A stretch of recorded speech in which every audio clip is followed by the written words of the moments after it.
at 583 last way start, runway 26 left. The frequency is 12547. The rest is unchanged. 882, you were not cleared for takeoff. What are you doing? Now, question. Working on it. 583 last way start, runway 26 left. Radio down. No radio.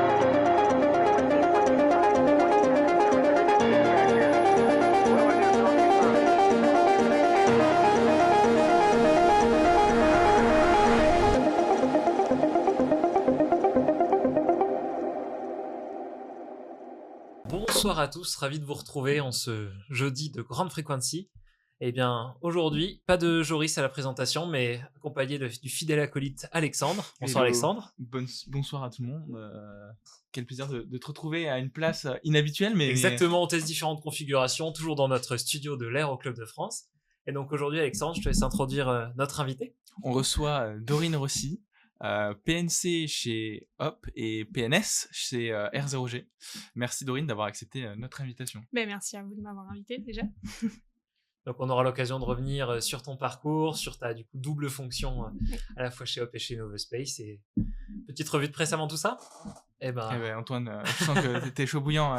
Fais-nous découvrir qu'est-ce qui s'est passé dans les 3 exactement. dernières semaines. Eh ben, on va revenir sur les actualités, les dernières, avec tout d'abord une news sur Ryanair qui menace, dans un article sur France TV Info, qui menace de suspendre ses activités dans 10 aéroports français.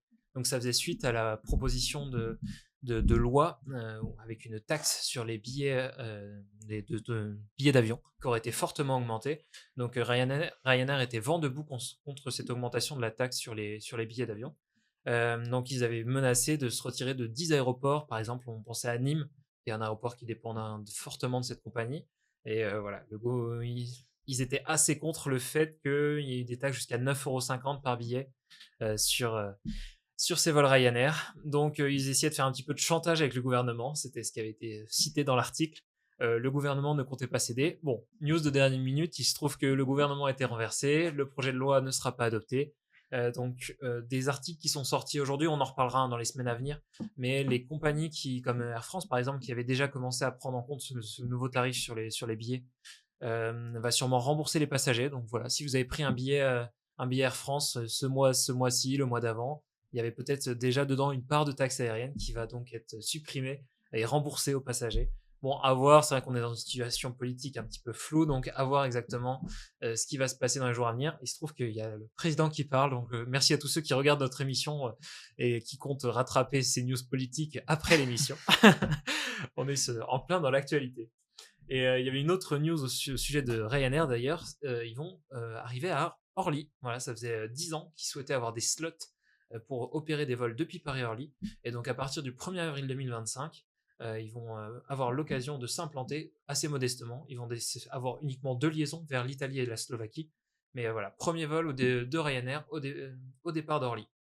Cette compagnie irlandaise, ça faisait 10 ans qu'ils essayaient. C'est assez périodique la réattribution des slots. Il y a une partie des slots non utilisés, je vais y arriver, qui sont réattribués chaque année. Et donc là, Ryanair va en profiter.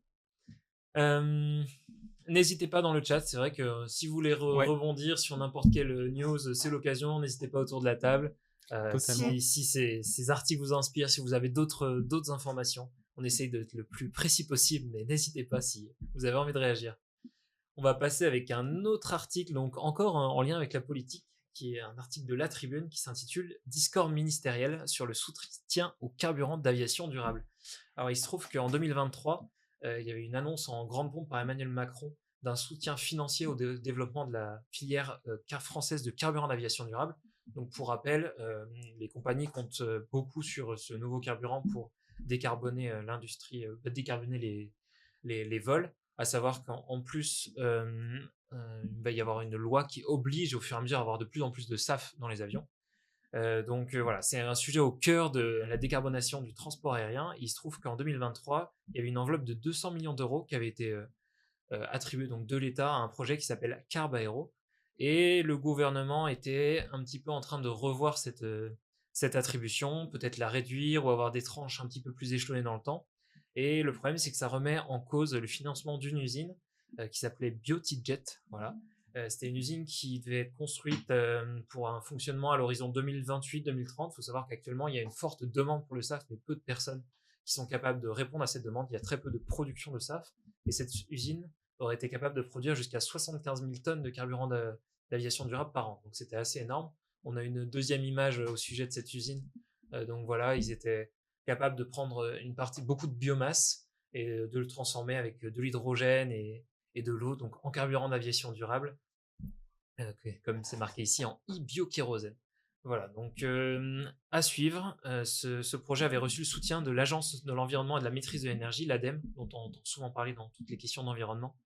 À voir, la décision devait être pour fin 2024 au sujet de financement. Est-ce que finalement ça ne se fera pas? On verra. Toujours est-il qu'il y avait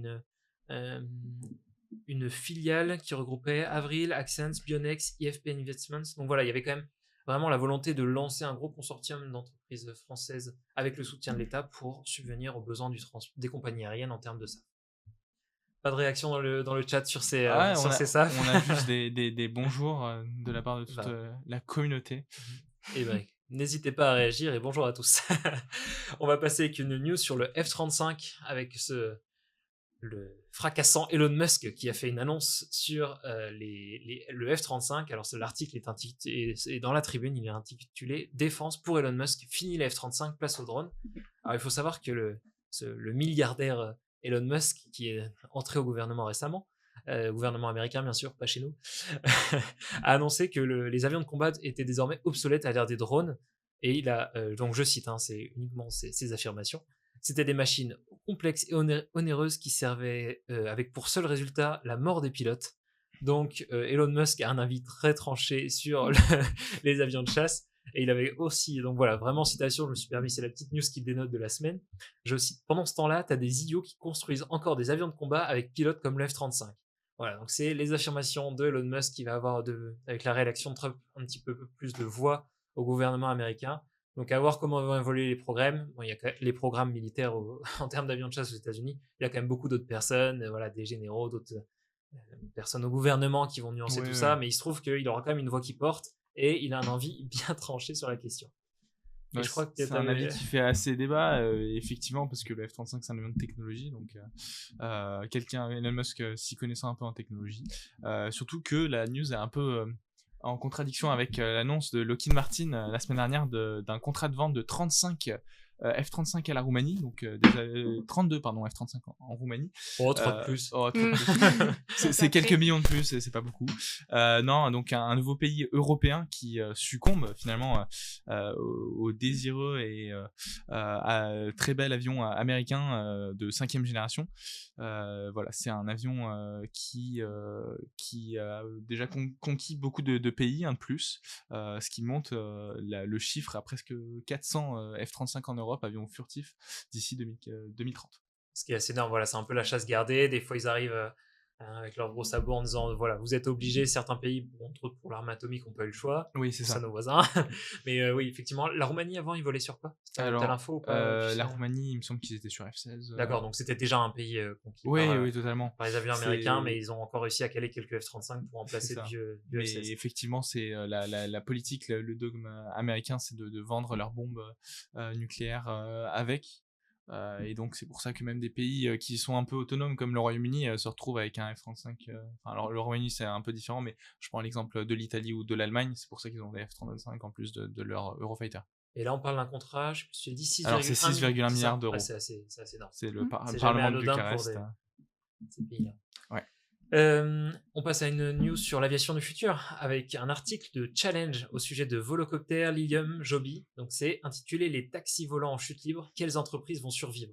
Voilà, on en parlait régulièrement dans notre émission si vous nous suivez de ces différentes startups qui veulent lancer des taxis volants. Il devait être lancé en grande pompe lors des Jeux Olympiques avec Volocopter qui devait assurer des vols, en tout cas au moins de démonstration. Au début, l'ambition initiale était d'avoir des vols commerciaux entre les aéroports et une barge sur la Seine.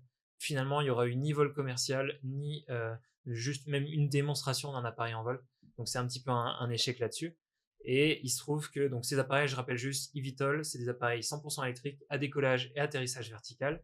qui ont pour vocation d'être 2, 3, 4 passagers et faire des liaisons aériennes. Alors pour l'instant, l'ambition c'était entre des aéroports et le cœur même de capitale. Il se trouve qu'il y a quand même en ce moment beaucoup moins de confiance en investissement dans ces compagnies. Alors on pense déjà à Volocopter qui n'a pas réussi leur vol de démonstration pour les Jeux Olympiques et qui est proche de la banqueroute. Les dernières news a confirmé, il pourrait être acheté par le constructeur automobile chinois Geely. Voilà, c'est Geely.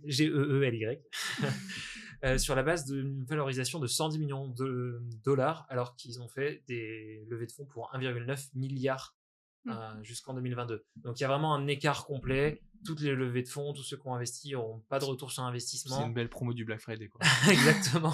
Mais là, divisé par 10 quand même, c'est même plus que ça. C'est vraiment c'est énorme pour toutes les personnes qui ont cru et qui ont même le gouvernement, pour ce gouvernement allemand qui avait investi beaucoup dans Volocopter.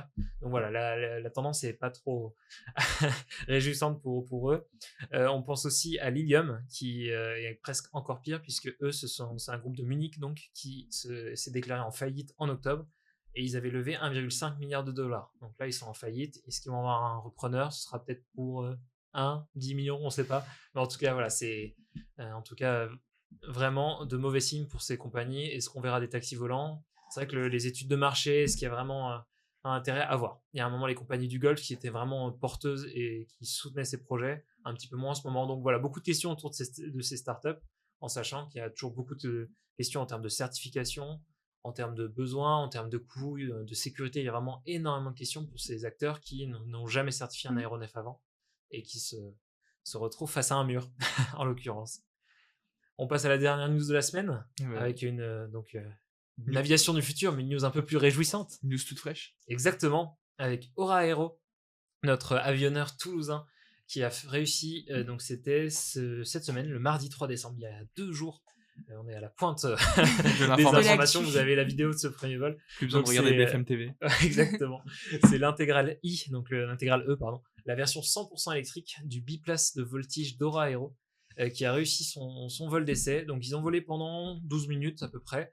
C'est un pas de plus pour la décarbonation de l'aviation légère, et donc ça s'est fait en France, à Toulouse.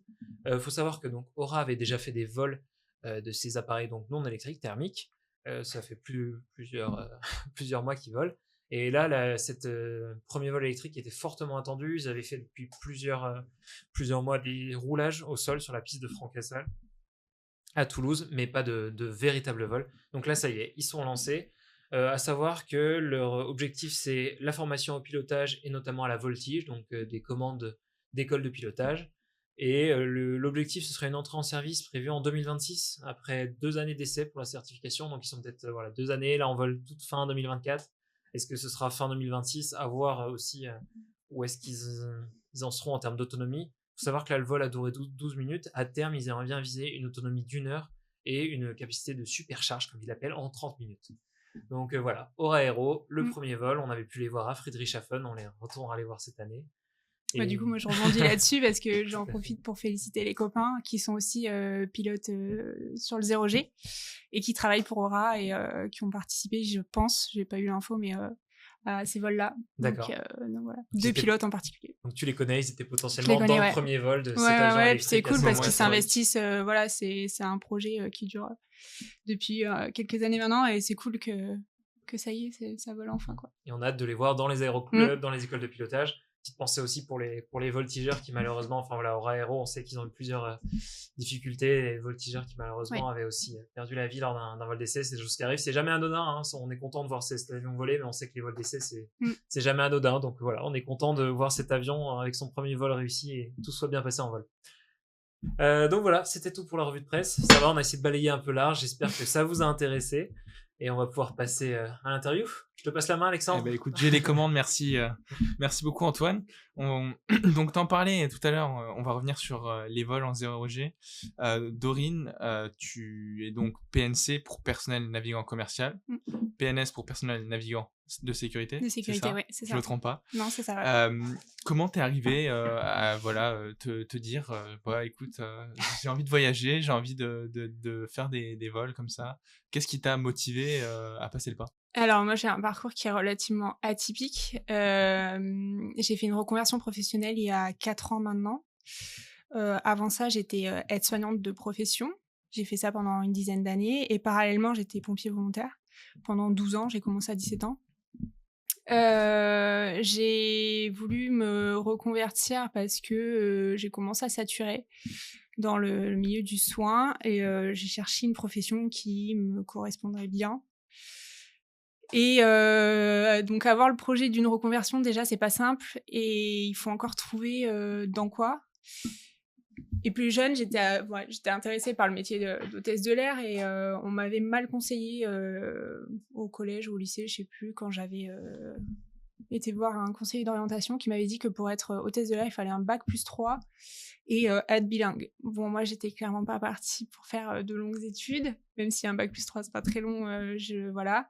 Et bilingue, je parlais pas un strict mot d'anglais, donc c'était compliqué pour moi. Donc je me suis orientée dans le soin, j'avais déjà une patte, un pied dedans avec les pompiers et donc voilà, j'ai continué là-dedans en aide-soignante. Et puis quand le projet de reconversion s'est présenté, je me suis dit, bah tiens, est-ce que avec mon bagage d'aide-soignante et tout ça, il y aurait pas des équivalences ou quoi que ce soit. J'étais en Corse à l'époque. Et je me suis renseignée auprès d'Air Corsica qui forme les insulaires pour leur éviter d'aller sur le continent, donc pour faire ça sur place au métier d'hôtesse de l'air. Donc du coup, je me suis lancée en décembre 2019, donc en prenant toutes les informations et tout ça. Et j'ai commencé ma formation d'hôtesse de l'air en février 2020. Avec la théorie, parce que le diplôme est scindé en 2 parties, donc théorie et pratique.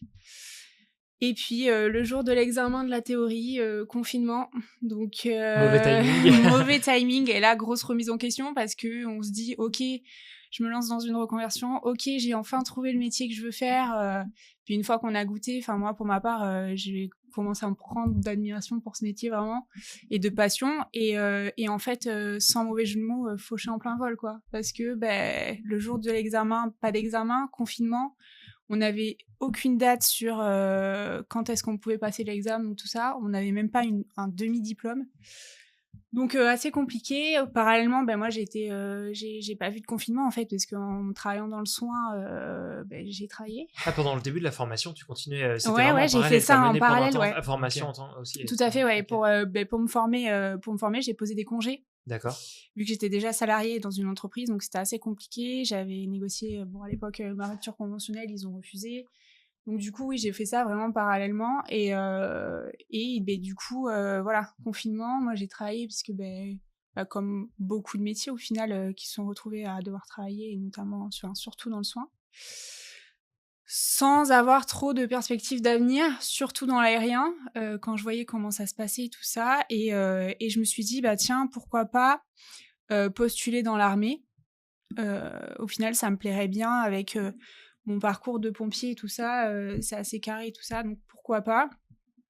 J'ai vite compris que quand je me suis pointée à 28 ans pour faire mes sélections dans l'armée, c'était assez tard pour eux. Donc voilà, et au final, il y a une date qui s'est débloquée pour la théorie en juin. Donc j'ai pu passer mon diplôme, enfin mon test de théorie en juin, alors qu'on avait fait la formation en février. Donc ça aussi, il a fallu se maintenir un peu à jour parce que les questions sont assez pointues, assez exigeantes. Et 1 an après, j'ai pu passer ma pratique à l'ESMA, puisque Air Corsica n'avait pas relancé son programme de formation.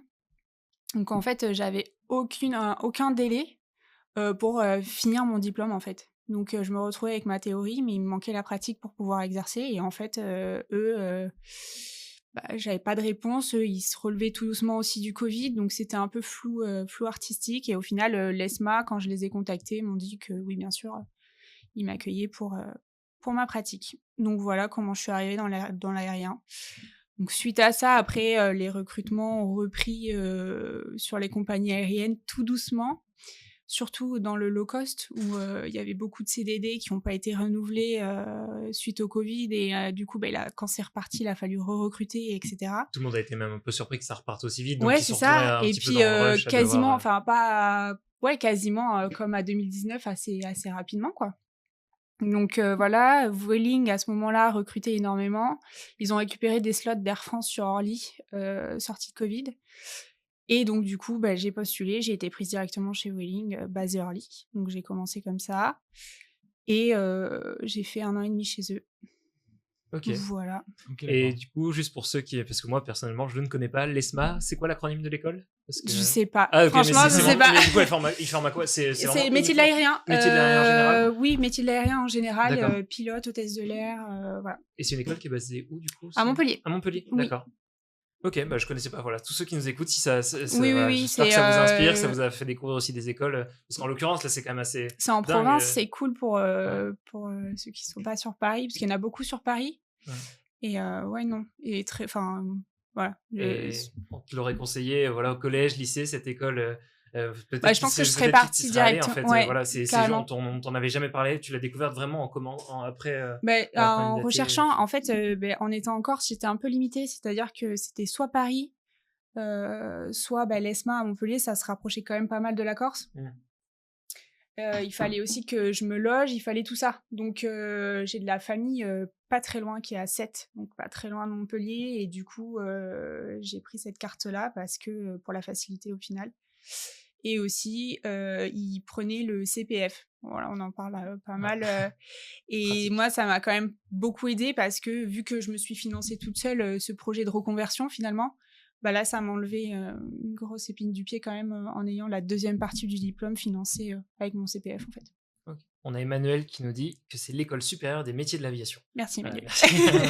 Et du coup, pour une dernière question, après je te laisse avec Ouais. toutes tes questions, mais du coup, là, quand tu as candidaté chez Air Corsica pour la formation, il y avait un Oui. contrat, comment ça se passe? Parce que du coup, il s'était engagé à te faire théorie et Non. pratique, ou non? Ah, Comment ça alors, se passait en fait? à la base, oui, c'était pas vraiment un contrat, mais on était censé, si on validait la théorie, poursuivre avec eux pour la pratique. C'était comme ça que ça devait se passer. Au final, on sait tous qu'avec le Covid, tout ne s'est pas passé comme prévu pour tout le monde. Et du coup, voilà, ils m'ont recontacté pour poursuivre ma formation, voilà, vu que j'avais eu la théorie avec eux, pour poursuivre. Et j'étais déjà en fonction chez Vueling. D'accord. Donc, il s'était passé quand même 1 an et demi quand ils m'ont recontacté.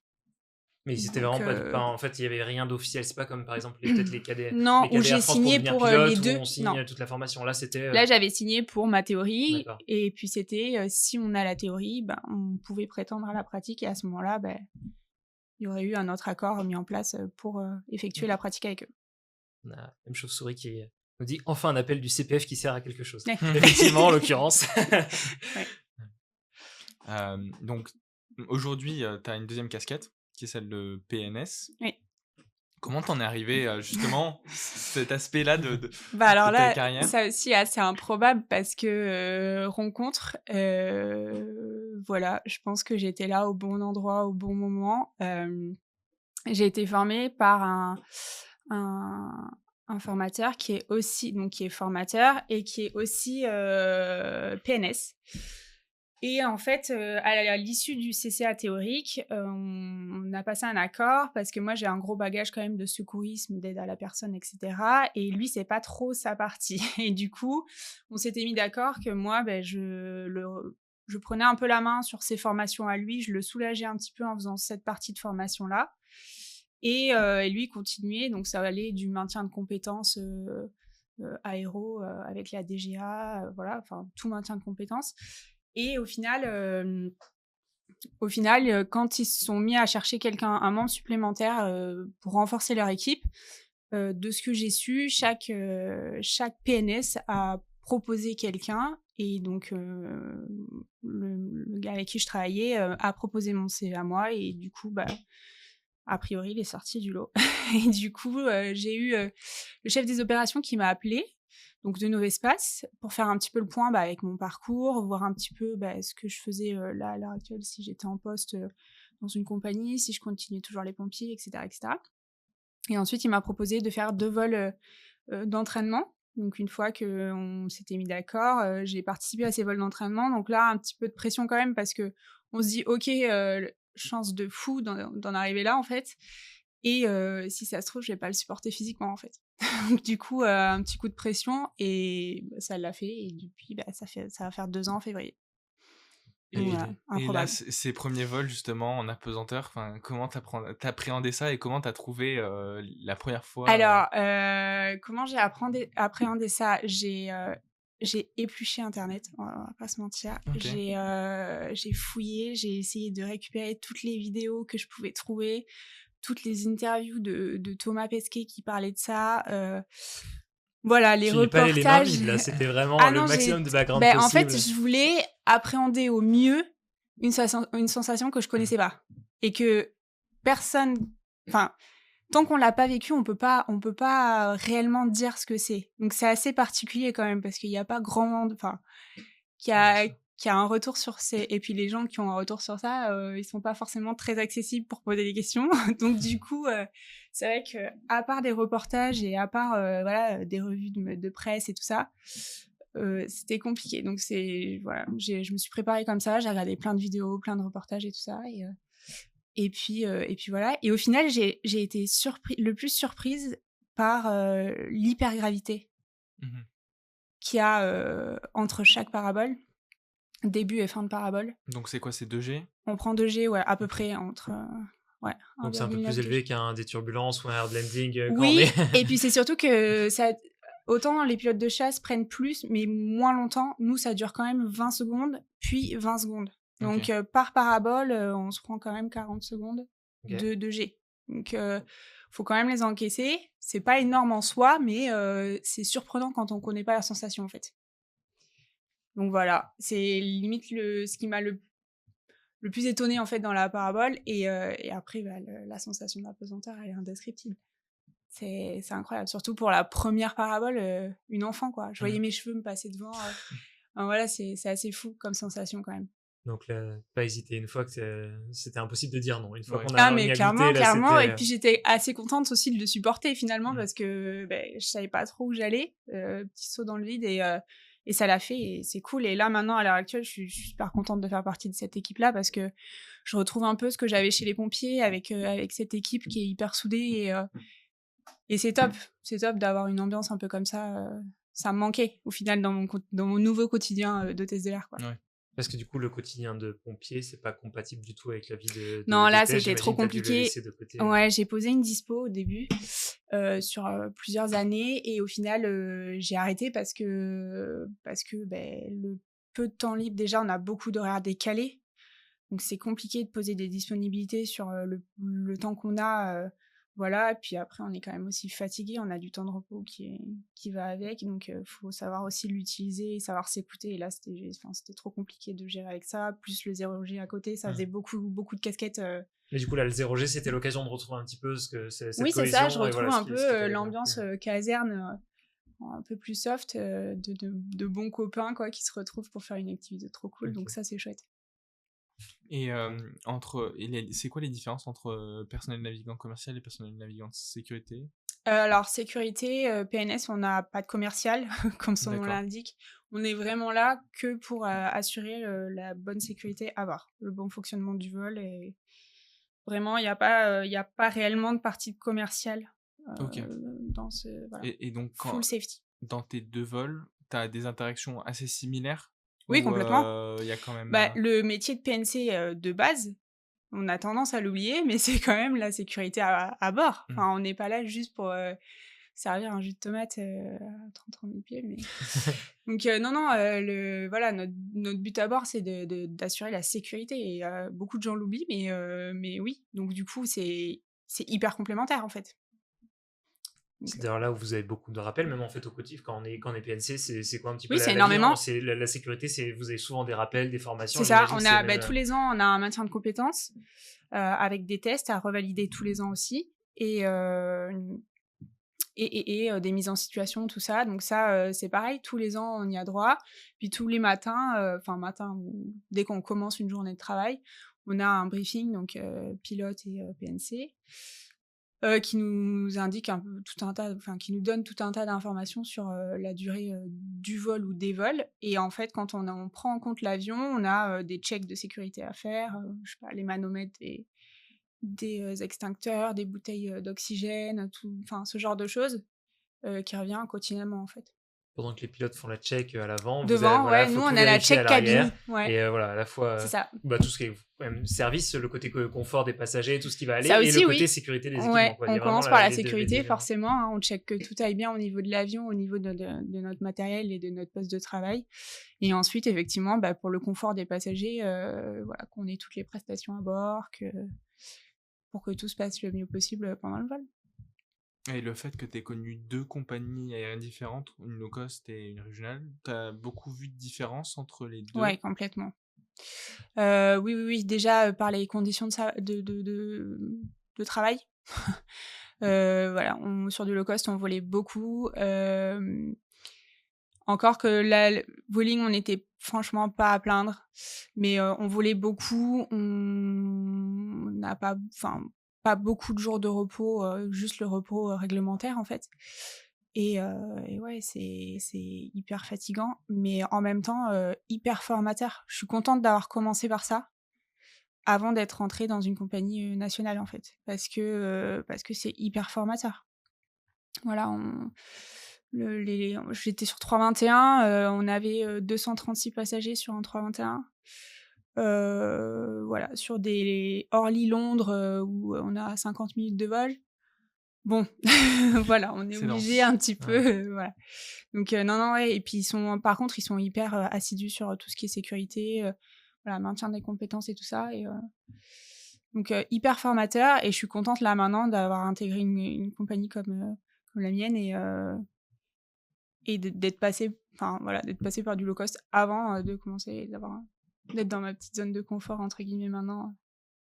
Ouais, non, Et que ce soit Vueling ou Hop, du coup, ça correspondait vraiment à l'image parce que du coup, tu en rêvais même étant du coup enfant. Finalement, ça s'est pas fait. Après, l'image est revenue et ça te donne envie de faire ta reconversion. Ça collait vraiment, ou est-ce qu'il y a des choses que tu as découvertes qui étaient encore mieux? Il y a des choses que tu non, faisais une fausse idée, parce que c'est un peu intéressant de comparer entre l'image les qu'on a visions, quand on est ouais, enfant. non, c'était assez similaire quand même. Et par contre, je me rendais pas compte de tout le travail qu'il y avait à faire, que ce soit au niveau personnel et en amont des vols. Parce que c'est vrai que quand on monte dans un avion, on se rend pas compte que nous, on est là 1 heure, 1 heure et demie avant, sur court, moyen courrier, pour préparer tout ça et faire en sorte que le vol se passe le mieux possible pour les passagers, quoi. Mais c'est l'envers du C'est décor. ouais, On l'envers du découvre vraiment décor. tout ce qui se... Mais c'est génial. Enfin, moi, je trouve que voilà, il y a pas une journée qui est pareille. Et du coup, pour revenir sur la partie Novespace et R0G, c'est quoi une journée, on va dire, type? Alors, une journée type, on arrive sur un... Le matin, généralement, vers 7h, 7h30, Ouais. par là. On a un premier briefing. Donc, en gros, une revue des expériences qu'ils appellent. Quand on rentre dans l'avion, on fait nos checks, comme sur une journée lambda. Donc, on vérifie le matériel de sécurité, que tout se passe bien, chacun a un poste, que tout le matos soit OK. Ensuite, on fait une revue des expériences à bord. Donc là, le chef de cabine nous fait une sorte de résumé sur ce qu'on a à bord comme expérience, avec sur quoi il travaille, les différentes matières, s'il y a des matières dangereuses, etc. Si, coup de poing d'arrêt d'urgence, accès extincteur, enfin toutes les choses assez techniques pour nous. S'il devait y avoir quelque chose ou si on devait intervenir sur une expérience. Donc ça, c'est la revue des expériences, entre guillemets. Ensuite, fermeture porte 9h. Donc Okay. là, comptage des passagers, voir si tout le monde est à bord, etc. Ensuite, on ferme la porte à 9h, décollage, et puis on fait 31 paraboles pendant le vol, généralement avec Brest-Essay. Et si le temps est mauvais, on va en Méditerranée, avec Aix. Et ensuite, retour Bordeaux, vers 12h30 par là. D'accord. Voilà, Ça donc fait des ensuite bonnes matinées, débrief. ouais. Ça fait des bonnes matinées. La sieste est bonne après, parce que ça fatigue quand même pas mal. Débrief, sortie de vol, on mange tous ensemble et tout ça. On revient un petit peu sur ce qui a été, ce qui n'a pas été pendant le vol, s'il y a eu des problèmes rencontrés et tout ça, et ainsi de suite. Et les campagnes scientifiques durent sur 3 jours de vol. Ok. Voilà. Et tu en as parlé rapidement tout à l'heure. Tu nous as commencé à nous dire un peu le temps que prenait chaque parabole en termes de... Du coup, ça se passe comment? On passe La combien de temps, parabole en elle-même, pesanteur? elle dure 1 minute. L'avion donc fait vraiment une parabole, une vague. Et il y a 20 secondes d'hypergée. Donc là, l'avion monte comme ça à 50 degrés. Ensuite, il lâche, il coupe les gaz, il chute pendant 20 secondes. C'est la partie où on est en apesanteur. Et ensuite, il se remet à plat. Donc 50 degrés aussi en descente. Il se remet à plat et là, 20 secondes d'hypergée. Et donc là, pour ces 3 phases, à chaque fois, vous devez faire un rappel aux passagers, dire... On a des il call-outs faut- dans la cabine qui sont effectués par les PNT, donc par le poste de pilotage, et ils nous donnent l'angle de l'avion. Et nous, effectivement, pendant ces phases-là, on a plusieurs choses à checker. Vérifier que tout le monde soit bien arrimé, voilà, qu'il n'y ait personne qui se blesse, qui se fasse mal, c'est quand même... la principale chose, voir que personne n'ait rien oublié, je sais pas, des stylos ou des choses qui pourraient décoller pendant la parabole. Et voilà, et ensuite, ils annoncent sur ce type de vol, voilà, il y a les annonces en cabine, donc généralement, ils sont assez assidus sur ce qui se passe autour, quoi. Mais ce serait dommage de se retrouver avec allongé avec un bruit dangereux Ouais, qui tombe qui sur la vole, tête au moment... C'est parce ça. qu'on n'a pas eu le temps de finir l'expérience, on se dit que ça va passer. Et C'est ça, ouais. c'est là où Bon, vraiment, et ça arrive pas, quoi. Ouais. Voilà. beaucoup trop Ils sont cadré. oui, et puis voilà, il y a une certaine rigueur aussi. C'est obligé. Bon, après, il y a toujours voilà, une petite vis qui décolle des fois de la dernière réparation de dernière minute qu'on a effectuée juste avant le vol et on a oublié la petite vis qui traînait dans le rack, on la voit passer. Ça aussi, c'est notre boulot de récupérer un petit peu tous les objets volants qui traînent à la première parabole. D'accord. N'hésitez pas dans le chat Ouais. à réagir, à poser C'est des passionnant. questions. J'ai une question un peu plus, du coup, qui te concerne un peu plus sur tout simplement combien t'as de paraboles à ton actif? Là, j'ai passé le cap des 1000 paraboles sur ma dernière campagne. Donc, c'était il y a un mois. Ok. Donc voilà, je sais plus exactement, j'ai le décompte sur mon téléphone, mais j'ai passé les 1000 paraboles en 2 ans. Donc c'est cool. Donc Un an et demi. tu les comptes toi, t'as pas un carnet ou dans Si, lesquels... j'ai un carnet, Ah. un peu type carnet de vol, et chaque vol que je fais, je note toutes les paraboles que j'ai fait voilà, sur la campagne. Mais du coup, finalement, ça fait, comme c'est des sessions de 3 jours, ça va être tous les 2 mois. C'est hyper aléatoire, Ouais. c'est hyper aléatoire. On n'a pas un planning fixe, on reçoit un planning. Là, j'ai reçu le planning pour 2025, donc c'est assez cool parce que du coup, j'arrive à m'organiser aussi pour ma vie. C'est pas notre métier. Tous les navigants, c'est pas notre métier principal. Oui, tout le monde est obligé d'avoir une activité à Tout côté. à fait. Vraiment, on se rend pas compte. En fait, il y a un avion qui est là, mais la majeure partie du temps, ils volent pas. C'est Non, un avion ouais. qui reste là, C'est prêt assez, à partir. C'est ça. Et les campagnes de vol, il faut savoir que ça dure sur 10 jours, je crois, ou 2 semaines. Parce que avant ces 3 vols, il y a toutes les phases de préparation du vol où les scientifiques préparent leur expérience et tout ça, les charges à bord, voir les contraintes aussi de l'avion, tout ça. Donc, ok, il y a 3 vols, mais ça dure quand même sur 15 jours qui sont bloqués pour eux. Donc, nous, on est là que pour les vols, finalement. On ne se rend pas compte de tout ce qu'il y a à faire avant. Mais non, c'est hyper aléatoire. Je crois que j'en fais entre 28 et 30 l'année prochaine de vol prévu. Alors après, est-ce que je vais tous les faire? Je sais pas, ça dépendra aussi de mon planning parce que c'est pas mon activité principale. Donc voilà. Mais l'équipe est assez souple et on se répartit entre nous les vols quand il y en a un qui peut pas. Voilà. Donc on tourne. Combien du coup? Je crois qu'on l'a pas. On est 7 PNS. D'accord. Et ils sont 7 aussi devant, je crois. Et par vol, on est 4. En cabine, et ils sont 4 aussi devant. Donc, et l'avion se pilote à 3. Donc, il y a toujours un spare. Ok. Chaque pilote agit sur un axe. Donc, tangage, roulis et manette de gaz simultanément. Mais chacun s'occupe de son axe voilà, pour être le plus précis possible. Et voilà, pas de vue sur l'extérieur. On cache, il y a des pare-vitres. Donc, ils ont aucune vision sur l'extérieur. Ils peuvent pas être biaisés par l'orientation de l'avion ou quoi que ce soit. Ils font vraiment tout à l'instru. Et voilà. Et nous, derrière, 4 répartis en cabine, plus ou moins en fonction des expériences, pour que ce soit le plus homogène possible. Et du coup, je crois l'avion a été modifié, en fait, c'est ça, pour Non. que les commandes... Non, l'avion est identique, c'est même un en termes de 310. commandes. C'est un 310, commande manuelle, plus que 310. On n'est pas encore sur du joystick. Et non, il est, c'est un ancien avion allemand, avion de ligne. Ok.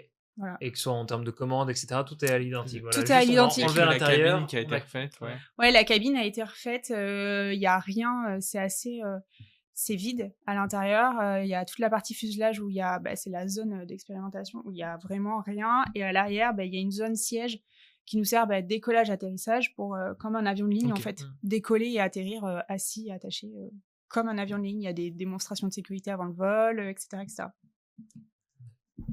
Super intéressant. On a tout l'envers du décor. Alors, je vais prendre une petite question du chat. On a Gakushino, si je le prononce bien, qui demande quelles sont les activités principales du coup des autres personnes. Donc toi, on sait que tu es du coup chez Hop, mais alors pour les autres, on a parlé des pilotes qui sont chez Aura. Est-ce que tu vois juste un petit peu ce que peuvent faire les autres personnes déjà nous au sein de l'équipe, il y a des anciens militaires qui étaient ASC, donc c'est PNC mais version militaire, donc sur tout ce qui est 330, 340 de l'armée de l'air, transport de troupes ou avions présidentiels, etc. Eux ont fait carrière là-dedans. Maintenant, ils sont retraités de l'armée de l'air et ils font tous des métiers. Voilà, on a un conducteur de train, on a un consultant d'aéronautique principalement. Il fait de l'analyse de vol chez ATR. Donc voilà, on a un médecin aussi qui a une double casquette et qui est PNS avec nous. Donc lui, il n'est pas du tout dans l'aéro à la base. Voilà, on a c'est intéressant parce que travaille à la DGA. Enfin voilà, on vient un peu tous de milieux différents. Et côté PNT, oui, il y a beaucoup de pilotes d'essai. Voilà, pilote d'essai Airbus, pilote d'essai anciennement Mirage 2000, etc.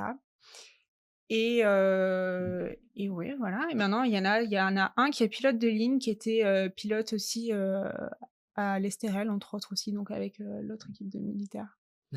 Donc voilà, c'est varié.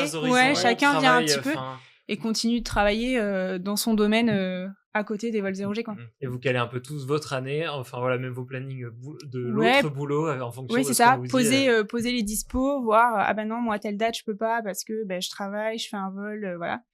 On se répartit les vols comme ça et c'est pour ça aussi qu'on a le planning assez à l'avance pour pouvoir anticiper au mieux sur nos vies pro de notre côté aussi, quoi. Et c'est rarement, c'était peut-être une des questions, j'espère que j'anticipe pas, c'est rarement reporté par exemple à cause de la météo en fonction des vols. Est-ce qu'il y a des conditions? Non, c'est déjà arrivé. La dernière campagne d'ailleurs, on a eu du brouillard, il n'y avait pas les minima pour décoller. Du coup, on a décollé au lieu de 9h fermeture porte, je crois qu'on est parti sur les coups des 11h30 midi, donc ça a quand même relativement beaucoup décalé le vol. On est arrivé plus tard, mais c'est resté le même jour. C'est déjà arrivé qu'il y ait eu des reports. Généralement, on vole mardi, mercredi, jeudi et on garde le vendredi en backup. Au cas où il se passe un truc, quoi que ce soit météo ou technique ou quoi que ce soit, pour faire un vol le vendredi au cas où. Et puis si jamais, on reportera à voir aussi en fonction de ce qui se passe, de l'événement qui se passe sur le vol. Comme tu dis, si jamais il fait pas beau sur l'Atlantique, vous allez en Méditerranée. Ouais, on a deux zones, c'est ça. Donc on arrive quand même à jongler. Niveau météo, ça va, on est quand même pas trop embêtés, quoi. D'accord. T'en parlais, donc niveau vie pro, comment arranger, toi niveau vie perso, comment t'arrives à un peu arranger et le côté PNC sur Charles de Gaulle et PNS sur Bordeaux? Faut jongler, il faut avoir quelqu'un de compréhensif à la maison.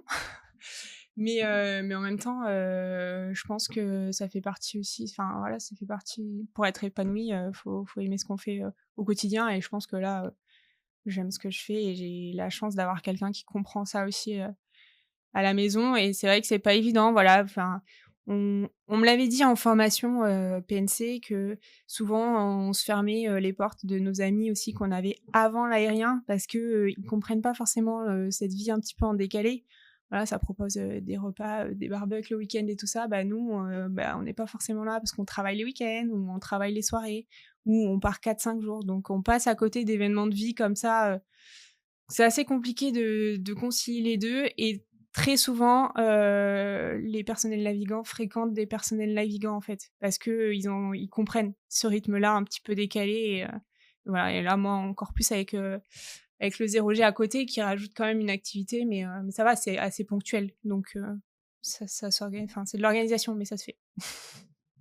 Mais là, on peut pas être plus immergé dans le monde de l'aérien. Du coup, c'est vrai que par rapport à ton ancienne profession, c'est vrai qu'on n'a pas trop parlé, mais cet attrait de l'aérien, est-ce que par exemple tu avais déjà fait des vols avant un petit? Parce que là, tu dis, effectivement, on se retrouve plus que dans le monde de l'aérien. Est-ce que tu avais déjà, au-delà du métier de PNC, tu avais déjà cet attrait pour les avions en général ou Bah, comment c'est j'aimais venu un bien. peu? Alors après, de là à dire que c'était une passion, non, parce que je m'y étais pas réellement intéressée en Mhm. fait. Et là, le fait de mettre le pied dedans et de commencer ma formation voilà, en février 2020 et de me rendre compte de ce que c'était et tout ça, je trouve ça juste passionnant. Et c'est vrai que les 3/4 qui font ce métier vous diront que c'est un métier de passion. Et c'est vrai en fait. Et moi, moi, c'est venu avec la formation. Ça ne l'était pas dès le départ, mais ça l'est devenu.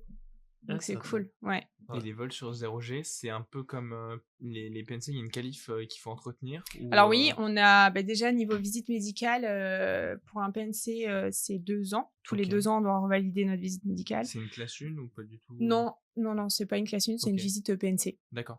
qui est très similaire avec la classe 1 ou 2. Là, pour le 0G, on a une visite par an. Ok. Donc tous les ans, recheck complet avant la reprise donc de début d'année. S'il y a un stop un peu hivernal, l'avion est en maintenance décembre, janvier et février. Donc on reprend fin février, début mars et généralement, moi, je m'arrange pour faire ma visite médicale dans ces eaux-là. Donc c'est tous les ans. Et ensuite, niveau maintien de compétences, c'est pareil, c'est 2 fois par an. Là, pour le coup, on refait un maintien de compétences à la reprise donc de février-mars et un après la pause d'été. Donc voilà, ouverture porte, revue du matériel de sécurité, comme un maintien de compétences classique en compagnie, mais 2 fois par an en fait. Et morphologiquement parlant, tout le monde arrive plus ou moins à supporter un vol 0G ou il y en a qui sont quand même... Ça dépend. Je pensais que c'était plus difficile que ça et qu'il y avait plus de personnes qui le supportaient pas. Et en fait, non, c'est pas du tout une fatalité. Et il y a des gens, on peut pas prévoir trop. Il y a des gens qui sont malades en voiture ou qui sont malades en bateau et qui le supportent très bien. Et inversement, il y a des gens qui arrivent qui disent ah non mais moi j'ai pas le mal de mer et tout. Et au final, ils réagissent un peu moins bien sans forcément être malades, mais juste ils ont besoin de se calmer un peu pendant les vols et se rendre compte que ouais physiquement ça coûte un petit peu quoi. Mais c'est pas une fatalité. C'est assez aléatoire en fait. Il suffit que, il faut avoir une certaine hygiène de vie aussi. Voilà, moi, je sais que la veille des vols, je me couche très tôt, je fais en sorte d'avoir une bonne nuit de sommeil. Ça joue énormément sur le vol du lendemain en fait. Il suffit qu'on ait mal dormi ou quoi que ce soit, on subit plus le vol qu'autre chose. Il faut les encaisser, mine de rien, les passages à 2G à chaque fois. Ouais, en c'est plus, ça. la tension de Double bien dose par vérifier. parabole, double dose de 2G, et c'est vrai que c'est c'est assez physique. C'est fun, mais c'est assez physique et on est fatigué. D'ailleurs, c'est pour ça que les pilotes tournent devant aussi pour être le plus efficace possible et pas être focus. Comme ça, ils tournent entre eux et c'est assez fatigué. On est pas mal à faire des petites siestes l'après-midi, voilà, histoire de récupérer un petit peu. Et pareil, le soir, généralement, ça traîne pas trop et une hygiène de vie assez irréprochable pour ces vols-là, en tout cas. Et vous avez combien de passagers en fait à chaque fois? On se rend pas compte. C'est aléatoire. C'est aléatoire. Je dirais des bêtises, mais je crois que dans l'ensemble, au total, on est entre 49 et 50. Ah oui, ok. Nous inclus. Ok. C'est pas mal. Ouais. Au niveau attention de vérifier que tout le monde va bien. Oui, voilà. Parce que Après, là, il y a tu vois, les justement, crews, il y a les personnes qui crews sont- inclus là-dedans, donc Ouais. c'est oui. Faut quand même être très vigilant. Et justement, après, la personne de qui manière se- générale, une quarantaine de passagers, je dirais. Que ce soit parce qu'on a beaucoup parlé des expériences scientifiques, mais il y a aussi des vols juste plutôt privés, on va dire des personnes qui ont De envie, découverte. de découverte, voilà. c'est Ouais. ça. Alors c'est pas la principale activité du 0G. Mais effectivement, ouais, il y a des vols de découverte qui servent à financer les campagnes scientifiques. Donc il y a un but derrière ces vols-là. Et là, effectivement, du coup, il n'y a pas d'expérience à bord. Tout le fuselage, toute la partie expérimentation est vide. Il y a 4 zones et 10 passagers par zone. Où là, les gens sont là pour découvrir la sensation d'apesanteur. On fait de la gravité partielle aussi, donc du Mars et du Lune. Donc c'est assez aléatoire. Et voilà, non, c'est cool. C'est génial parce que c'est des vols qui sont plaisir. Donc les gens sont là, on a tous plus ou moins la même réaction à la première parabole. Donc c'est chouette. C'est des vols bonheur, donc ça c'est Tout le cool monde aussi. ressort avec le sourire. Et... Mais c'est ça, tout le monde a 8 ans, quoi. C'est trop cool. Puis c'est intéressant cet aspect parce qu'effectivement, ça coûte très cher ces expériences scientifiques. Et là, ça permet d'aider au financement. Donc là, c'est vraiment, c'est un peu l'équilibre actuel. Il y a des, je sais pas, c'est quoi, c'est le CNRS par exemple qui va pouvoir financer des expériences, mais en plus il y a un apport. Enfin, comment ça se passe? Alors, Novespace, c'est une filiale du CNES. Du CNES, pardon, j'ai dit CNRS, je pensais. Oui, mais effectivement, on a des scientifiques aussi qui viennent du CNRS sur les campagnes CNES notamment, ou ESA. Voilà, on travaille pas mal avec l'ESA, la DLR, qui est l'agence spatiale allemande, et le CNES. Donc les campagnes sont réparties en fonction de l'année, un peu. Voilà. C'est assez bien étalé généralement. Et voilà, ouais, ça finance une bonne partie des campagnes scientifiques, donc c'est cool. C'est pas juste j'achète mon billet, voilà, je contribue aussi à la recherche un peu spatiale. On profite de sensations qu'on ne découvrirait pas autrement, et en plus Ouais. ça, donc c'est un modèle intéressant. Oui, pour en avoir discuté avec Thomas, c'est assez similaire, enfin c'est complètement similaire à ce que à la sensation d'apesanteur dans l'ISS. Donc c'est fou de se dire c'est qu'on ça. a vécu, qu'on vit ça. Donc c'est cool. Sur des temps très brefs, Ouais. mais ça en décuple Ouais, que mais le plaisir. sur 20 secondes, enfin, c'est répété. On fait plusieurs paraboles, et sur 20 secondes, on a vraiment on se rend compte, quoi. On a vraiment, ça dure pas non plus un claquement de doigts. C'est assez long pour se rendre compte et prendre conscience de ce qui est en train de se passer, quoi. C'est génial. Et avec toute l'expérience que tu as maintenant, est-ce que si on te met dans l'ISS, tu arrives à te débrouiller sans Alors, problème? je sais pas. Mais oui, je pense que déjà, mes déplacements sont mieux depuis quelques temps. Et j'ai des réflexes, que j'avais pas au début avant de commencer sur mes premiers vols. J'avais tendance à avoir des réflexes de terrien, alors qu'en fait, faut repenser tout différemment. C'est vrai que quand il y avait quelqu'un qui s'envolait parce qu'il était mal attaché ou quoi, j'avais tendance à lâcher mes mains et à vouloir le rattraper.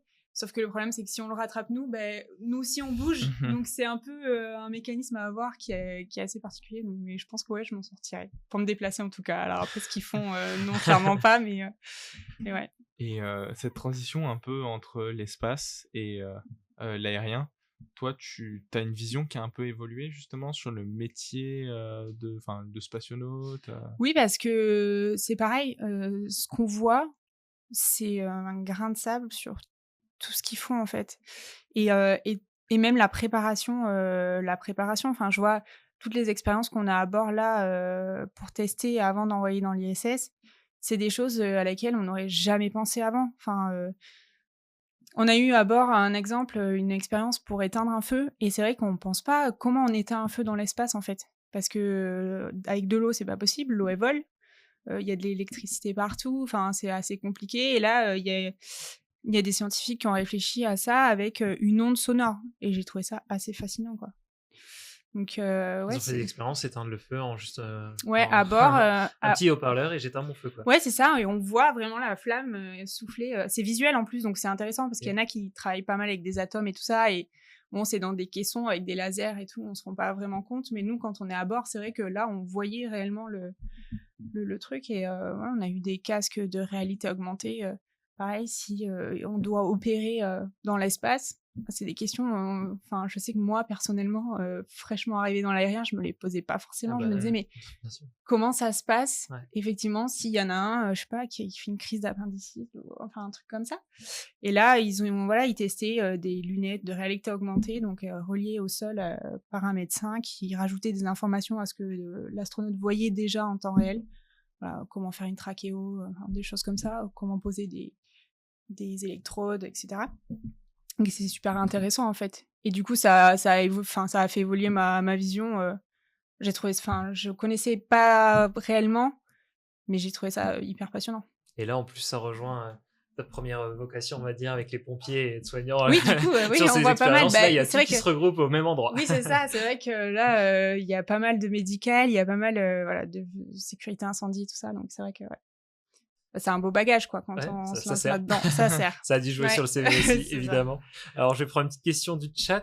Donc, on parlait des vols découvertes, et la question, c'est: le grand public peut-il participer à certains vols? Donc là, les vols découvertes, c'est ouvert à tout le monde, ou il y a C'est ouvert à certaines tout le monde, oui, conditions oui. physiques, Il y a comment toutes ça- les infos sur le site de Novespace. Voilà, il faut comme si vous achetiez un billet pour voyager, je sais pas où, mais Là, pour le coup, c'est Bordeaux-Bordeaux avec un passage apesanteur. Voilà. Donc, Non. la Mais bonne il y a nouvelle, toutes les si vous avez infos. payé, ça se trouve, vous allez vous faire rembourser certaines taxes. Les taxes environnementales. Sur les vols de mauvaise passe. Voilà, et après, oui, on peut être cobaye. Alors, pareil, je sais pas exactement comment ça se passe. Il faut se rapprocher du CNES, là, pour le coup. On peut être cobaye sur les expériences scientifiques.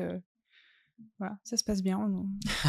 Il n'y a pas de cobaye. C'est très on les connoté mate. cobaye quand même. Ouais, Mais, c'est ça, mais oui, mais là, en enfin, pour le l'occurrence, coup, c'est sympa. c'est l'appellation. Ouais, voilà. Tout le monde est ressorti content de son vol. Donc, Qu'est-ce que toi, t'aimerais envisager pour la suite de ta carrière? Est-ce que tu voudrais rester, alors que ce soit côté PNC, chez Hop, indéfiniment, ou t'aimes bien bouger, et pareil, côté Novespace?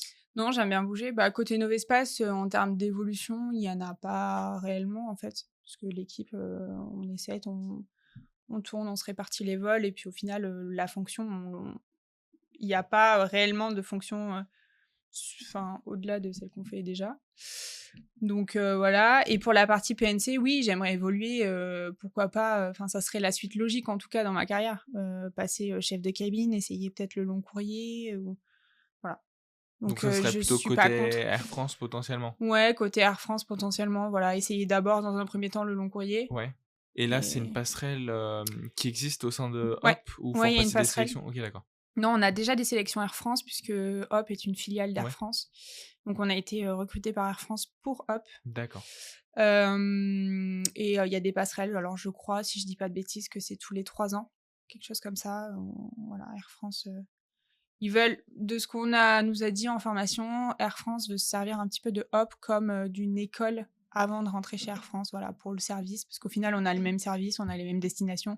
C'est juste que Air France affrète Hop en fonction des remplissages des vols. Sur court moyen. Donc, mais on a exactement la même chose. Donc, ouais, ça serait la suite logique. Bah, c'est passer chez Air France et c'est long, ouais. Quand même, dans une vie d'hôtesse de l'air, je pense qu'on est obligé quand même de passer un peu par là, quoi. Découvrir un peu ce que ça fait de dormir dans un avion sur les... Ouais, bah, avoir c'est les- ça. Arriver complètement à l'ouest parce qu'on est décalé. Ouais, j'ai bien envie d'essayer quand même. Et là, c'est encore un autre rythme de vie. Tu parlais tout à l'heure de C'est l'équilibre ça. vie pro, vie perso, alors qu'on a 2 vies pro, dont une qui est avec des Décalé plannings sur 3 déjà, jours et après une sur des longs courriers. C'est ça. Faut être bon en planning. Moi, il faut être bon en planning. Après, c'est plus ou moins déjà ce que je fais là parce que des fois, je pars 4-5 jours. Ok. Au final, si je fais du long courrier, ça serait sur 3-4 jours, grand max 6 jours. Donc, ça serait assez similaire sur le temps hors de la maison, je dirais. Après, il va falloir gérer à côté, je pense, tout ce qui est décalage horaire, tout ça, quoi. Ouais, Voilà. une toute petite dernière question pour moi. Est-ce que tu as une anecdote amusante ou quelque chose qui t'a marqué sur tes vols jusqu'à présent que tu aimerais partager, bien évidemment? Alors, On parlait de feu tout à l'heure, on n'aime pas trop les feux dans l'avion, ça s'était bien passé, il n'y a pas eu... Oui, non, c'est vrai que tout dans s'est super bien l'aéronautique, passé. Oui, quand oui, non, on mettre franchement, un ça feu s'est- dans un avion, c'est Oui, pas c'est mal. c'est pas l'idéal. Non, ça Pas s'est d'an- super pas bien d'anecdote passé. sur ça. Les anecdotes, si, on a les nouveaux astronautes qui sont venus s'entraîner il y a pas si longtemps que ça. Et c'est assez drôle parce que moi, je suis sortie, j'ai fait mes premiers vols il y a pas si longtemps que ça non plus avec le 0G. Et en fait, j'ai retrouvé un petit peu, il y avait une simulation de réparation de vaisseaux en sortie extravéhiculaire. Donc avec les gros gants, ils avaient une grosse sacoche, il fallait ouvrir le sac, récupérer un tournevis ou une perceuse et bricoler sur le pseudo-vaisseau. Ils avaient mis une paroi là. Et en fait, ils avaient tendance à avoir les réflexes de terrien que moi j'avais au départ. Donc en fait, ça m'a rassurée. Je me suis dit, ah bon, ça va, c'est cool. C'est tout le monde est logé à la même enseigne. Tout le monde part de la même... Tout le monde parle du même truc. Voilà, s'il faut visser un truc et qu'on s'arrime pas avant, bah en fait, c'est nous qui tournons autour de la perceuse et pas l'inverse, quoi. Donc c'est assez drôle à voir au départ des grandes personnes comme ça. Finalement avoir autant de mal que nous, quoi. C'est pour ça qu'il y a l'entraînement et tout Ouais, le monde c'est ça. on est tous C'est humains génial, et ça a c'est été pas des génial. sensations avec lesquelles on est né, donc bah, très bien. Bah, écoute, Bah, si le chat a plus de questions, Pas de questions du chat merci pour le moment. beaucoup Dorine pour Tout avoir de même. répondu à toutes nos questions. Bah, merci à vous. C'était un plaisir et puis c'était super intéressant. Moi, ça me donne envie d'économiser pour justement découvrir ce que c'est du 0G. Bah, je te le et même souhaite. du Vraiment, 2G si sur vous les- avez l'occasion, c'est une sensation qui est tellement particulière que oui, je le souhaite à tout le monde et c'est accessible, c'est ouvert à tout le monde, à tout type de public aussi qui vient de découvrir cette sensation-là, donc c'est cool aussi, quoi. Bah, merci beaucoup pour tes réponses. On aura encore l'occasion, donc on va passer au quiz, mais on a encore un petit format court après, donc restez avec nous si vous voulez encore quelques informations sur notre invité dans le jour, donc Dorine. Alexandre, tu nous as préparé un petit quiz, il me Mais semble. on ne change pas les bonnes habitudes. Ça va être parti pour un petit quiz de 9 questions. Le quiz, je le rappelle, je vais vous poser une question. Il y aura 4 possibilités, 4 choix, réponse A, B, C et D. Sur ces 4 réponses, une seule sera bonne. Il faudra deviner laquelle. Donc vous, dans le chat, je la regarde. J'ai le Vous chat. participerez à distance. N'hésitez surtout pas à mettre la réponse dans le chat.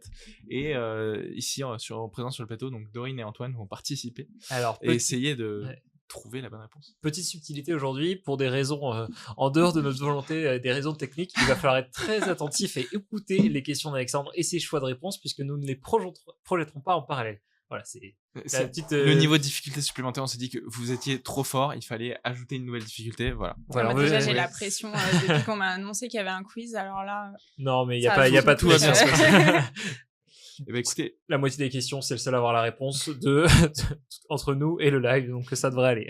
si tout le monde est prêt, C'est parti. C'est parti. Première question. De quel côté se situe le feu de navigation vert sur un avion? Ça commence. Alors, quel côté? Quand on est Quel en place côté? pilote À ou quand droite. on est face à l'avion? A, réponse A devant. Réponse B derrière. Réponse C à gauche. Réponse D à droite. Mais gauche ou droite? Quand on est assis en place pilote? Dans le ou sens quand de la on est marche, face à dans le l'avion? sens de la marche à droite. À droite. Je n'oserais pas rajouter des difficultés en plus. Droite. Droite. J'oriente. Ok, donc ça part droite. Est-ce que le chat... Le chat dit droite aussi. Ok. Bon, ça commence avec une bonne réponse. Félicitations, c'est bien à droite. Donc le feu de navigation vert est à droite, le rouge est à gauche. Comme sur les bateaux. Hérité Exactement. du nautisme. Du nautisme, du monde marin. Donc première bonne question. Bravo à tous ceux qui l'ont eu. Bonne question ou bonne réponse? Parce que bonne- la question, bonne c'est toi réponse. qui l'as faite. Donc là, tu es en train de. J'aime bien me de poser la complimenter, question. tu sais. Un peu facile, ça, Alexandre. Désolé. Prochaine question. En anglais, comment se dit vent de face? Réponse A, headwind. Réponse B, gust. Réponse C, thrust. Réponse D, windshield. Donc, Là, c'est bon, je l'ai. 4 propositions. Est-ce que Je Dorine, sais t'as pas. une idée? non.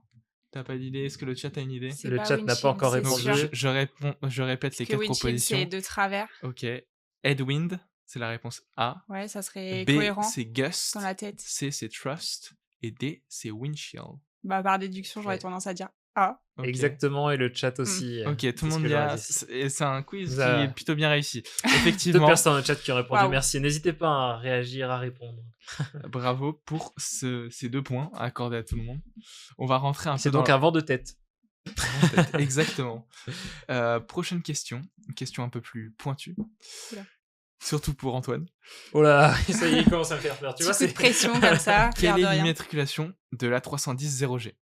Ah, bah, Réponse A, Fox Delta Echo Mike Oscar, Fox Demo. Réponse B, Fox Sierra Echo X-Ray Yankee, Fox Sexy. Réponse C, Fox Whiskey Novembre Oscar Victor, Fox W9.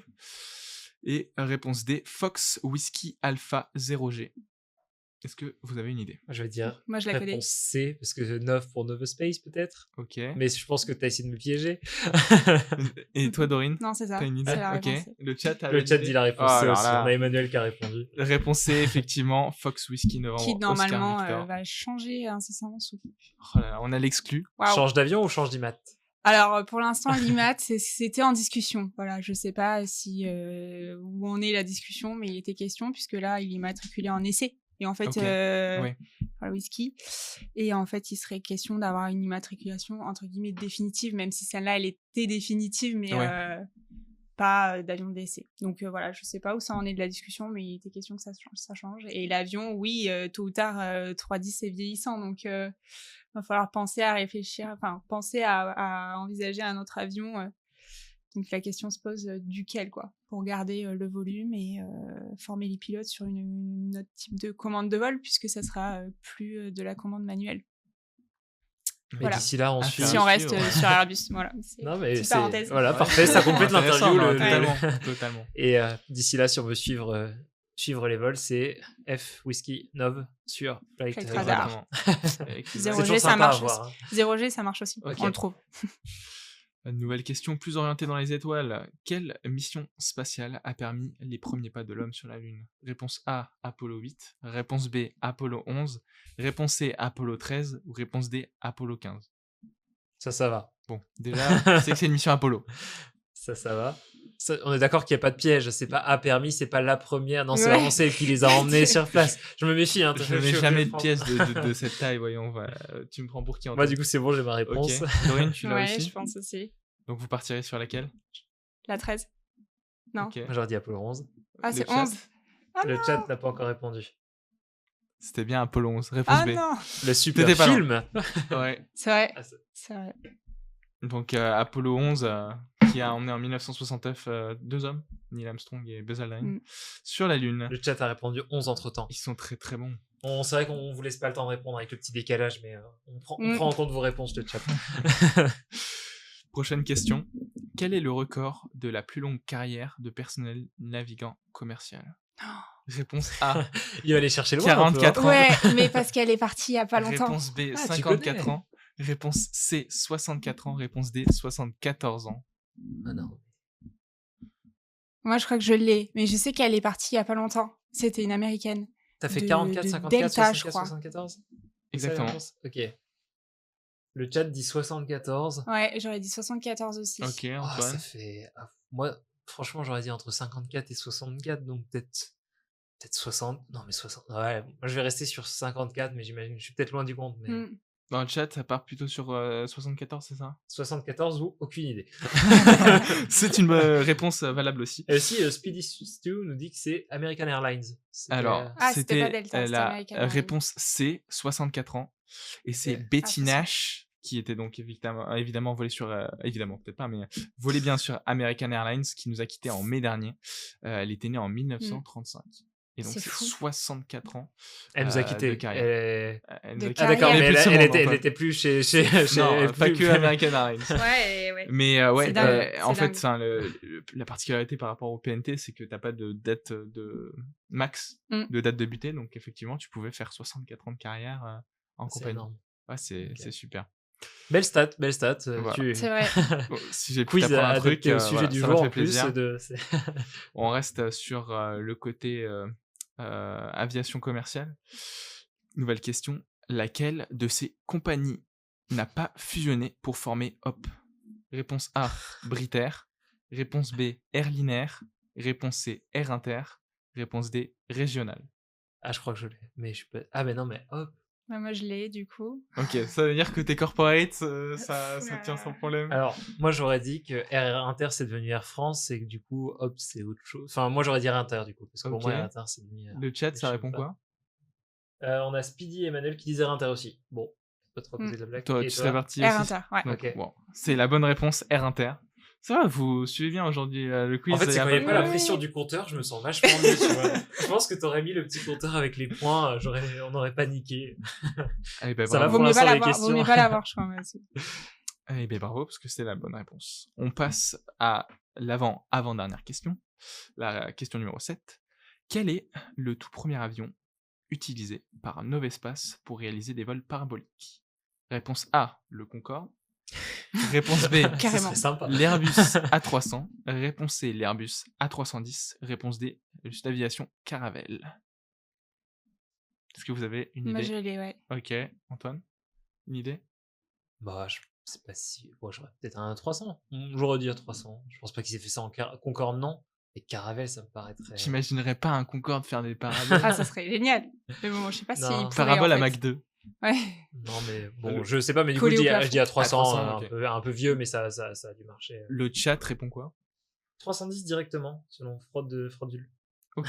Et toi, du coup, T'aurais t'aurais dit dit quoi? réponse Alors, c'est la Caravelle. Ils ont Caravelle. commencé sur Caravelle, ouais, Ah ouais. qui est encore à Mérignac, d'ailleurs. On a été la visiter il y a pas très longtemps. L'extérieur est pas foufou, mais l'intérieur est encore en bon état, étonnamment. Et ensuite, effectivement, ils sont passés sur l'A300, juste avant le 310. Ah, ok. Ah, donc C'est là, la- c'est la c'est la petite bonne question réponse, piégeuse. ouais, la Ok, mais Caravelle. Ouais, Mais Caravelle. ça a été fondé. Ça a été... C'était sous l'égide de la DGA, Ok. Et qui a c'était il y a commencé les vols super avec ça. longtemps. Enfin, c'était quand Ouais, parce et qu'en fait, on se rend Jean-François pas compte, a lancé ça avec la DGA sur Caravelle. Ok. Jean-François Clairvoy. Ok, sympa. Ça fait plus Ça- de 30 ans que ça existe. Ah, je voyais ça beaucoup. Oh, c'est vrai qu'on en a Ouais. pas parlé, je voyais ça beaucoup plus Parce que plus récent, en c'était fait. là, ça commence à être connu un petit peu parce que Thomas nous a rejoint dans l'équipe et que voilà, il y a de la com qui est faite vis-à-vis de ça et le but premier de Novespace, de tester les choses avant de les envoyer dans l'ISS. Mais avant ça, c'est vrai qu'il n'y avait pas énormément de com. Donc, mais ouais, ça fait plus de 30 ans que ça existe. Ok. Ah, voilà, franchement, très bien pour ton quiz, Alexandre. Ouais, On complète merci. l'interview, c'est parfait. Avant-dernière question, toujours sur Novespace. Quel film a été filmé dans un avion R0G? A. Gravity. B. Apollo 13. C. La momie. D. Qu'est-ce qu'on a fait au bon Dieu? Est-ce que t'as une idée, Antoine? Tu as la réponse? Moi, je crois que j'ai aussi une idée, ouais, parce qu'on m'a parlé du tournage. Franchement, dans quelle scène pourrait... Là, Je pose des questions, sais là, pas. Antoine. C'est une remise Moi, je vais en- dire un truc genre qui serait stylé, je sais pas, la momie. Ok, d'accord. T'aurais pensé Ouais, à Ouais, quoi? je crois que c'est la momie. C'est la momie. Ok, le chat. Ils disent, ils proposaient Gravity ou les souvenirs de Christian Clavier en 0G en fait. Ou sinon la momie pour Oxfire Fox. Bon, bah, on n'a pas eu la chance pour le moment de voir Christian Clavier en 0G, mais c'est bien La momie Ok. avec Tom Cruise. Oh là là. Ouais, Au hasard. qui a tourné, qui a bien encaissé le vol. C'était parce qu'il fait beaucoup de choses tout seul, les cascades et tout ça. Et Mhm. là, c'est vrai que il a bien encaissé le vol. Le petit chiffre, c'est 64 cycles en 0G pour Tom Cruise dans le film. Voilà, ils ont fait 64 cycles pour. Je crois que c'est tourner le toutes plus les long scènes. Ah ouais, de mes collègues à l'heure actuelle, ouais. Ok. 64 paraboles. Ah, ils devaient bien rincer Ouais. parce que Ouais. déjà 30, tu Ouais. disais que ça atteignait 30, ça physiquement. Là, fatigue. c'était sieste Et c'est obligatoire surtout après. qu'on rentre dans un autre cycle pour la maintenance de l'avion. En fait, on se fixe 31 paraboles par rapport au cycle de maintenance de l'avion. Ok. C'est pas choisi au hasard, on s'est pas dit tiens, on va faire 31. Ok. Mm. Donc là, du coup, ça a fait 2 cycles au final. Ok, donc fait pas mal d'études en C'est amont. pour ça qu'on vérifier que s'arrête ça entre allait la bien. 31 généralement, ouais. Ok, d'accord. Et donc, ouais, non, assez impressionnant. Bon, il y a un making-of pour voir comment ils ont réalisé tout ça. Et tu peux même voir dans ce making-of des images de Tom Cruise avec Jean-François Clairvoy. Donc ça, c'est aussi Ah, C'était assez sympa. insolite. Ouais. Dernière question. Question, bien sûr, j'étais obligé d'en faire une question militaire. Évidemment. Évidemment. Je ne pouvais pas faire une émission sans. Question On assez... compte sur le chat hein, parce qu'on va pas avoir la technique, réponse peut-être, hein. évidemment. Combien de points d'import possède le Rafale M, le Rafale Marine? Réponse A, 5. Réponse B, 8. Réponse C, 13. Réponse D, 19. 5, 8. Alors je répète sur le chat. Réponse A, c'est 5. 5, comme le nombre de doigts sur une main. Bien Alexandre. Réponse B, c'est 8, comme 5 plus 3. Réponse C, c'est 13, comme 10 plus 3. Et réponse D, c'est 19, comme... Non, tu sais pas. Déjà, je pense que c'est pas symétrique. C'est pas pair, dans le sens où il doit y avoir un truc central et Ouais, un truc devant, ouais. de chaque côté. Du coup, je pense que c'est un truc impair. Et t'as dit 5, 8, 13, 19 Ouais. T'as une idée Non, j'en ai aucune idée. J'étais 13 peut-être. Ouais, j'ai envie de dire 5, c'est pas beaucoup. Ouais, Si on reste sur un truc impair, impair. 13, 19 serait beaucoup. Hein. 19, c'est beaucoup. Allez, je regarde le chat. On a 13, 13, 13 ou 14 pour celui du Rafale R. C'est la bonne réponse, bravo, vous l'avez eu, c'est bien 13. Ok. 13 points d'import. Pas Il y en a déduction. 14 effectivement pour le Rafale le Rafale R, pardon, parce qu'il y en a 2 au centre, donc c'est un nombre Ok. pair, voilà. Et vu qu'il y a une creuse d'appontage, etc., ils en ont mis qu'un seul au centre pour le Rafale Marine. Mais voilà. Vous Ah, avez- donc vous bon l'avez raisonnement. eu. bon Ouais, raisonnement. ouais. Et on a- Par C'est- déduction, c'est par un quasi déduction. sans faute cette fois. C'est vrai. Bravo à tous les deux. Ça va du coup, pas traumatisé par le quiz. Ça va, bon ça va. format. Je On a fait exprès m'attendais. les questions et tout ça, c'était parfait. Comme ça, on a pu en Merci. apprendre plus sur l'intérêt sur Merci. Novespace. Bien joué Alexandre pour Bah, ce quiz. Écoute, merci Antoine. Eh bien, écoute, je vous propose de passer. Donc, on aura les petites recommandations à la fin, mais avant, on a encore quelques petites questions pour toi, Dorine, avec le classique Fast and Curious. Ouais. Donc, je rappelle le concept. Je vais te proposer une série de questions avec à chaque fois 2 choix de réponse. Donc, voilà, je te donne un choix A, un choix B. L'idée, c'est de répondre assez vite. Si tu as envie de donner plus de détails, on pourra en reparler après. Mais l'idée, c'est voilà, Ouais. choix A, choix B Tac au tac. et réponse du tac au tac. Alors, est-ce que tu es prête? Oui. Ah oui, bien sûr, tu as le droit à un joker. Hein. S'il y en a une ou deux, tu te dis, bah, non, je Les sais deux, pas. ou Voilà, je sais pas. Ouais, t'as le ok. droit. Bon, à toutes, ça perd un peu le concept, mais pour Oui, une ou bien deux, il n'y a sûr, pas de bien souci. sûr. Alors c'est parti. Uniforme de pompier ou d'hôtesse de l'air? Hôtesse de l'air maintenant. J'ai positif ou j'ai négatif? Positif. 2G ou apesanteur? Apesanteur? Je le prononce peut-être mal, mais Porticcio ou Bordeaux? Portage. Ok. Astronaute ou client privé? Astronaute. Escale ou voyage? Voyage. Séance de natation ou atterrir dans l'Hudson? Séance de natation. À fond. Vol scientifique ou vol découverte? Scientifique. Attention. Rien à foutre ou Top Gun? Top Gun. Gérer un incident ou vol nominal? J'ai un incident. Ok. Côté adrénaline. Et pour finir, gravité lunaire ou gravité martienne? Lunaire. Très Ok. ludique. Bah voilà, c'était tout pour les petites questions et Fast and Curious. Merci. Ça va, le format Oui, te convient? oui, T'as pas hésité, franchement, bien joué, hein, du tac au C'était- Ah, tac. tu m'as dit direct tac au à tac, la point. tac au tac. Donc voilà, petite question parce Merci. que c'est vrai qu'on n'a pas parlé, mais donc, enfin un petit peu, t'es originaire de Corse, donc voilà. Mais maintenant, donc, Je tu- vivais tu- en Corse, ouais. tu vis en Mm. Corse. Bah voilà, donc c'était tout donc pour l'interview, le quiz, la revue de presse. On va terminer cette émission avec les classiques recommandations. Bien Qu'est-ce que évidemment. tu nous as préparé, Alexandre, comme recommandation? Alors moi j'ai fait une reco qui est un peu visuelle, dans le tirage j'ai mon iPad pour vous montrer une ou deux illustrations, mais je vous recommande quelqu'un qui a du talent, Damien Charit. C'est un peintre de l'air, peintre des armées et de la gendarmerie, qui a un trait assez particulier et qui fait des images. Alors c'est pas forcément que des avions de chasse, il y a aussi pas mal d'avions de ligne. Et du coup, il a un site sur lequel il vend des posters ou voilà ces illustrations qu'il fait sur Illustrator, je crois. Et il a alors si je peux en Il y a eu montrer un un Embraer il rapidement. y a pas si longtemps Ouais, que ça, non, exactement, qui est mais sorti. celui que j'allais Ah montrer. ouais, voilà. Alors on le voit peut-être pas très bien, mais voilà, un petit Embraer juste là. Corporate. Hop, exactement. Mais voilà, il a vraiment, il arrive à faire sortir les lumières. C'est pas non plus du photoréalisme. Il y a vraiment une touche que j'adore dessus. Donc voilà, Damien Charit, vous pouvez le trouver sur Instagram où il a son propre site internet. Tu écris ça comment? Damien Charit, Damien le prénom. Ça Damien. marche. Charit, CHAR 2R pardon IT. Bah merci pour cette recommandation. À ton tour, est-ce que t'as eu le temps peut-être pendant l'émission de réfléchir à une petite recommandation? Oui, bon, j'avais une recommandation en tête, on va rester corporate. En plus, c'est les fêtes de fin d'année bientôt. Je pensais au bouquin de Thomas et aussi, à celui de notre planète bleue. D'accord. Voilà, qui a les droits d'auteur qui sont reversés à Aviation sans frontières. Donc, Dont Thomas est pilote. autant allier l'utile à l'agréable. Et donc dans ce livre-là, c'est un recueil c'est des photos. C'est des photos, oui, voilà. C'est un voyage dans l'espace raconté par Thomas. Et, Il a fait ça très Casse bien du le temps suspense. où il était dans l'ISS et en plus Ouais, c'est il ça. avait plein de choses sur ses disques durs. et, J'ai l'occasion et de- le dernier qui raconte, c'est vraiment son récit à lui et qu'il a pris beaucoup de temps à réaliser pour avoir suivi ça en direct l'année dernière quand il l'écrivait. On l'a pas beaucoup vu à la fin de l'année pour qu'il puisse finir son bouquin et c'est très bien fait. Donc voilà, corporate. Et reversé à une bonne cause en plus, du coup, Aviation sans frontières. Notre planète bleue, Voilà. est reversé. Les droits d'auteur sont reversés à Aviation sans frontières. On avait reçu Gérard Felzer justement. Donc c'est un bon écho. Donc voilà. Bah, Aviation merci. sans frontières, si vous voulez retrouver son émission qui parle de cette ONG. Bah, merci C'est Dorine. intéressant. Du coup Antoine, qu'est-ce que c'est ta petite recommandation Et cette ben, on semaine? parle de fêtes de fin d'année et cadeaux. Et ben moi, si vous avez l'occasion de bouger pour les fêtes de fin d'année, je vous recommande de passer au radiotélescope de Nançay. Voilà, si vous êtes dans la région de Bourges, c'est à 30 km. Donc voilà, quelques images.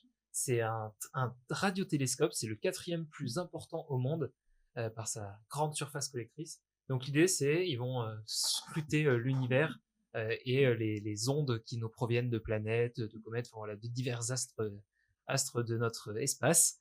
Et c'est assez génial, on peut se balader sur ce site qui est immense, hein, les antennes font, je sais plus, 140, 200 mètres, c'est vraiment immense. Et c'est très intéressant de se balader sur ce site. Il y a aussi une petite exposition temporaire sur ce qu'ils en font, et ce qu'ils en font, des données qu'ils ont pu collecter. Donc il y a ce radiotélescope, il y a aussi un radiohéliographe, donc ils ont 2 alignements de détecteurs, ils appellent ça radio parabolique, qui sont en permanence pointés sur le soleil, et donc ils vont fonctionner toute la journée, toute l'année, pour surveiller les éruptions solaires, ces choses-là. Donc c'est assez génial parce que c'est un site scientifique ouvert au grand public. Donc typiquement, on va aller se balader sur la base au pied de ce radiotélescope. Et à côté, il va y avoir les scientifiques dans leur bâtiment qui sont en train de travailler. Donc c'est assez intéressant. Voilà, si vous avez de la famille ou alors que vous voulez y aller même directement, je vous recommande ce lieu que moi ça m'avait vraiment bluffé. Je l'ai visité il y a quelques temps. Ça a été construit en 1965, donc ça fait quand même assez longtemps. Il y a 8000 mètres carrés de surface collectrice, donc voilà, pour pointer vers le ciel. Donc je vous le recommande fortement. Vous pouvez taper Radiotélescope Nançay. Faut quand même réserver. Voilà, il y a un créneau par jour. C'est pas un musée où on peut y accéder en continu. Il faut quand même se renseigner un petit peu. Mais si vous avez l'occasion, je vous le recommande. Et voilà, Ok. donc c'était Écoute, dernière recommandation merci. du jour. Bon, ça va. Merci, ouais. C'est une activité, effectivement, je connaissais pas du tout. Ouais, Ça donne pareil. envie. Bah voilà, si vous avez l'occasion de passer vers. Bah en tout cas, merci Dorine d'être venue dans notre émission Bah, dans Quelle heure merci Club à de vous, France. On a pu découvrir De m'avoir ton invité. métier, tes doubles casquettes, ta reconversion. Vraiment, merci pour tout ce que tu nous as partagé. J'espère que ça donnera envie à des personnes qui nous ont écoutés de suivre ce cursus. Et aussi, bah voilà, si on a envie de se reconvertir, on n'est jamais bloqué dans une voie. On peut se lancer. Bah, même s'il y a c'est des pas évident, complications, mais en s'en donnant les moyens, on y arrive. Voilà. Ouais, On va rester sur ce message. Merci Alexandre, comme d'habitude. Préparation de l'interview, du quiz, encore pour cette nouvelle émission. Et alors nous, bah merci au chat, vous avez été très actifs. C'est ravi de vous avoir eu avec nous ce soir. Et on se retrouve au moins dans 2 semaines pour une nouvelle émission de Grande Exactement. Fréquency. Peut-être la semaine prochaine sur un Voice Flight Simulator, ça dépendra. Sachez qu'on a lancé une nouvelle émission dont vous pouvez retrouver le replay. Donc on aura Alexandre et Joris qui se baladent avec le nouveau Flight Simulator d'un aéroport à un autre aéroport. C'est ça Alexandre, la nouvelle Exactement, émission Flight Sim Odyssey. Exactement, donc il y a tous les replays sur YouTube. Suivez-nous sur les réseaux sociaux, on repartage des petits extraits de nos émissions si vous en avez raté une partie. Et J'en voilà. profite pour te remercier aussi. Oh, merci, pour ta Alexandre. présence, ton charisme qui ce soir a réussi à diriger et à lead correctement Et pas Joris, cette émission. merci à Nico, et Joris exactement. pour la technique. Pour le service SAV 24/24. Exactement. Et donc on se retrouve dans 2 semaines, Grande Fréquency sur la chaîne Twitch d'Aérobus. Et on vous souhaite une petite question, tout le live sera en diffusion, effectivement, sur YouTube, Cap sur l'avenir aéro. Donc n'hésitez pas à aller regarder si ça vous intéressait. N'hésitez pas à nous suivre aussi sur Instagram, Cap sur Exactement. l'avenir. On a tout dit. Ben, merci à tous, je vous souhaite une bonne soirée et puis à dans 2 semaines.